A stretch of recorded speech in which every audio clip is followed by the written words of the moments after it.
الحمدللہ رب العالمین والصلاة والسلام علی سید المرسلین اما بعد فاعوذ باللہ من الشیطان الرجیم بسم اللہ الرحمن الرحیم۔ سلسلہ انوار قرآن کے ساتھ ہم پھر حاضر خدمت ہیں۔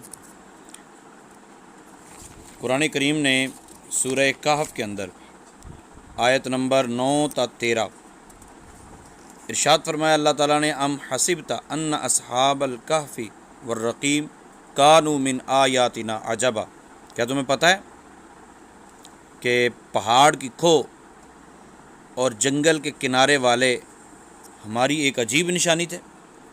اذ اول فتیۃ الی الکہف، جب نوجوانوں نے غار میں پناہ لی، فقالو، اور کہنے لگے، ربنا آتنا من لدنک رحمہ وہیئ لنا من امرنا رشدا، اے اللہ اپنے جناب سے رحمت عطا فرما اور ہمارے کام میں ہمارے لیے کامیابی کے سامان پیدا کر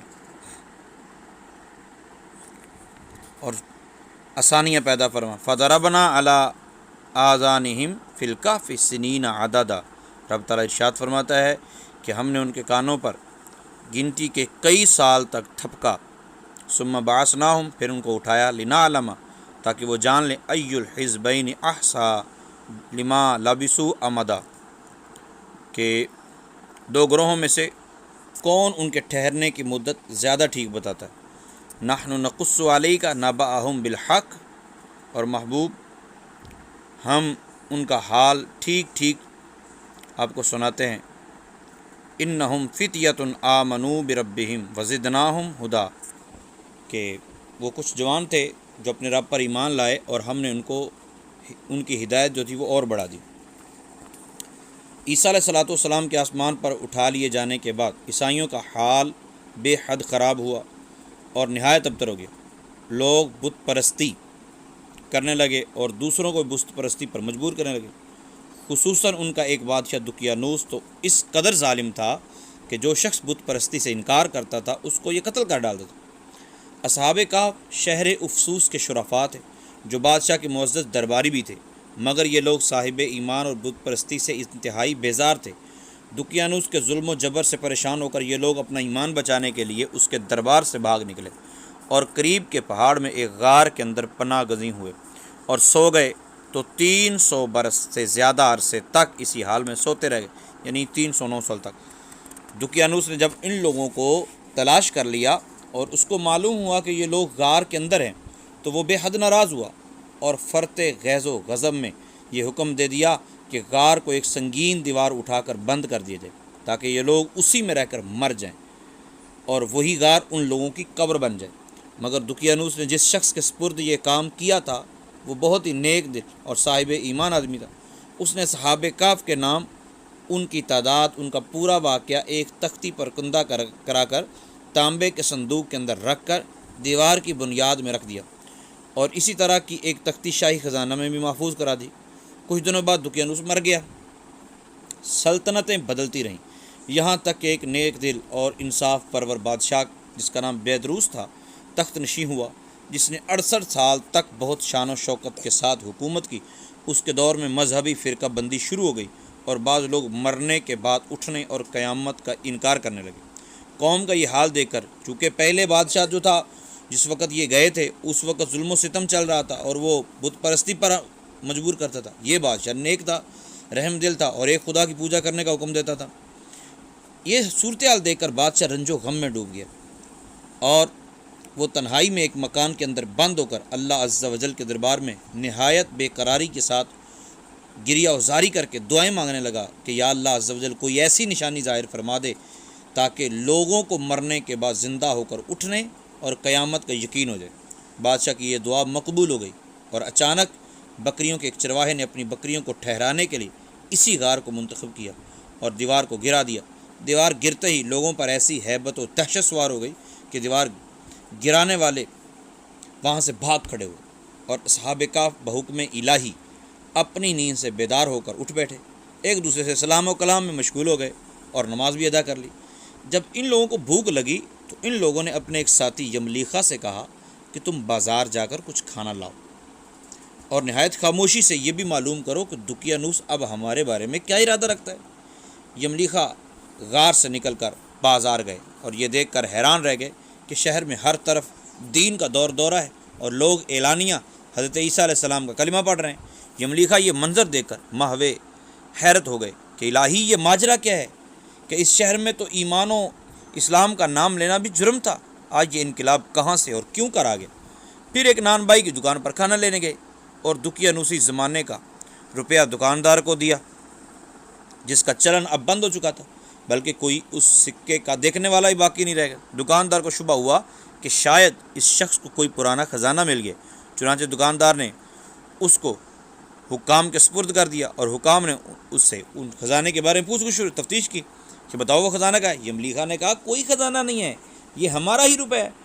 حکام نے کہا ہم کس طرح مان لیں کہ یہ روپیہ تمہارا ہے؟ یہ سکہ 300 برس پرانا ہے اور برسوں گزر گئے کہ سکے کا چلن بند ہو گیا اور تم ابھی جوان ہو، کیسے مان جائیں؟ لہذا صاف صاف بتاؤ کہ اصل مسئلہ کیا ہے؟ یہ سن کر یملیخا نے کہا تم لوگ یہ بتاؤ دقیانوس بادشاہ کا کیا حال؟ حکام نے کہا آج روئے زمین پر اس نام کا کوئی بادشاہ نہیں ہے، ہاں سینکڑوں برس گزرے کہ اس نام کا ایک بے ایمان بادشاہ گزرا ہے جو بت پرست تھا۔ یملیخا نے کہا ابھی کل ہی تو ہمیں لوگ اس کے خوف سے اپنا ایمان کو بچا کر یہاں سے بھاگ کر گئے ہیں، میرے ساتھی قریبی غار میں موجود ہیں، تم لوگ میرے ساتھ چلو، میں تم لوگوں کو ان سے ملا دیتا ہوں۔ چنانچہ حکام اور عمائدین شہر کثیر تعداد میں اس غار کے پاس پہنچے۔ اصحاب کہف یملیخا کے انتظار میں تھے۔ جب ان کی واپسی میں دیر ہوئی تو ان لوگوں نے یہ خیال کر لیا کہ یملیخا گرفتار ہو گئے شاید، اور جب غار کے منہ پر بہت سارے آدمیوں کو شور و غوغا ان لوگوں نے سنا تو سمجھ بیٹھے کہ غالباً دقیانوسی فوج ہماری گرفتاری کے لیے آن پہنچی ہے۔ تو یہ لوگ نہایت اخلاص کے ساتھ ذکر الہی اور توبہ و استغفار میں مشغول ہو گئے۔ حکام نے غار پر پہنچ کر تانبے کا صندوق برآمد کیا اور اس کے اندر سے تختی نکال کر پڑھا تو اس تختی پر اصحاب کہف کا نام لکھا تھا، اور یہ بھی تحریر تھا کہ یہ مومنوں کی جماعت اپنے دین کی حفاظت کے لیے دقیانوس بادشاہ کے خوف سے اس غار میں پناہ گزین ہوئی ہے۔ تو دقیانوس نے خبر پا کر ایک دیوار سے ان لوگوں کو غار میں بند کر دیا۔ ہم یہ حال اس لیے لکھتے ہیں کہ جب کبھی یہ غار کھلے تو لوگ اصحاب کہف کے حال پر مطلع ہو جائیں۔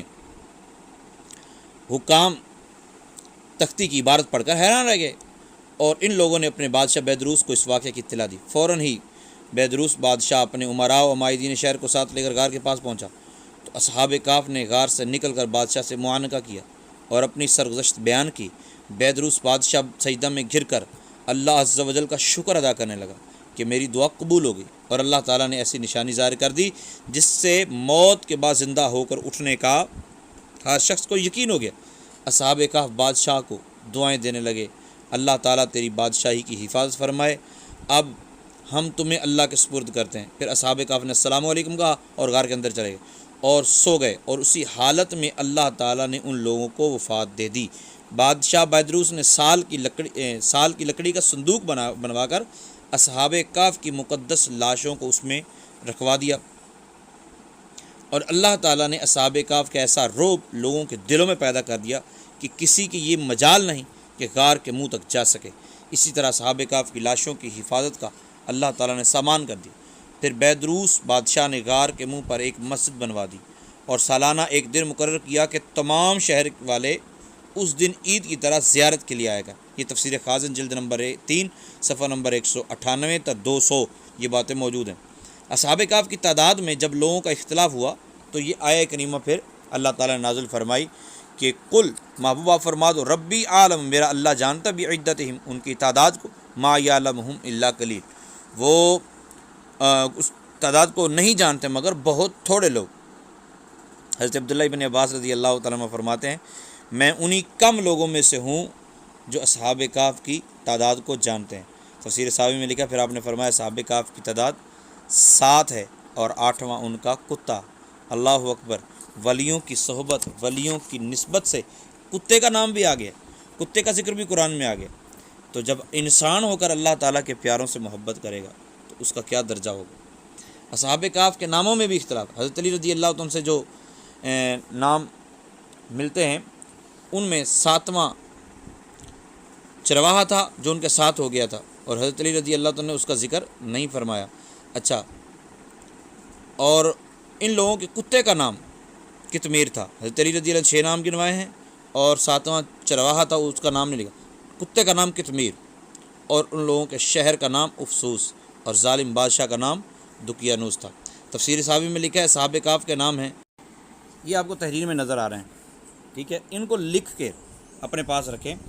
اصحاب کہف کے ناموں کے خواص حضرت عبداللہ ابن عباس رضی اللہ تعالی عنہما سے روایت ہے کہ اصحاب کہف کے ناموں کا تعویذ 9 کاموں کے لیے فائدہ مند ہے: بھاگے ہوئے کو بلانے کے لیے اور دشمنوں سے بچ کر بھاگنے کے لیے، نمبر 2 آگ بجھانے کے لیے کپڑے پر لکھ کر آگ میں ڈال دیں، بچوں کے رونے اور تیسرے دن آنے والے بخار کے لیے لکھ کے گلے میں ڈال دیں، درد سر کے لیے دائیں بازو پر باندھیں، الصبیان یعنی یہ بچوں کی بیماری، بچے ڈر جاتے ہیں، اس کے لیے گلے میں پہنائیں، خشکی اور سمندر میں سفر محفوظ کرنے کے لیے اس کو لکھ کے اپنے پاس رکھیں، مال کی حفاظت کے لیے، عقل بڑھانے کے لیے، گناہ گاروں کی نجات کے لیے۔ تو مطلب یہ ہے کہ ان چیزوں سے جب ان کے ناموں میں اتنی برکت ہے تو اللہ تعالیٰ نے ان کے اندر کتنی برکت رکھی ہوگی، ان کے اپنے کمالات کیا ہوں گے۔ تو جو اللہ تعالیٰ کا ہو جاتا ہے پھر اللہ تعالیٰ اس کا ہو جاتا ہے، اللہ تعالیٰ عنایات فرماتا ہے، اللہ تعالیٰ ان پر کرم نوازیاں فرماتا ہے، اللہ تعالیٰ جو رب تعالیٰ کے قریب ہوتا ہے ان کے لیے آسانیاں فرماتا ہے اور پھر ان کی بخشش فرما دیتا ہے، ان کے مسائل حل فرما دیتا ہے۔ اللہ تعالیٰ ہمیں اپنے مسائل کے حل کے لیے محبوب پاک علیہ الصلوۃ والسلام کے توسط سے اللہ تعالیٰ کی حضور دعائیں کرتے رہنے کی توفیق عطا فرمائے، آمین بجاہ النبی۔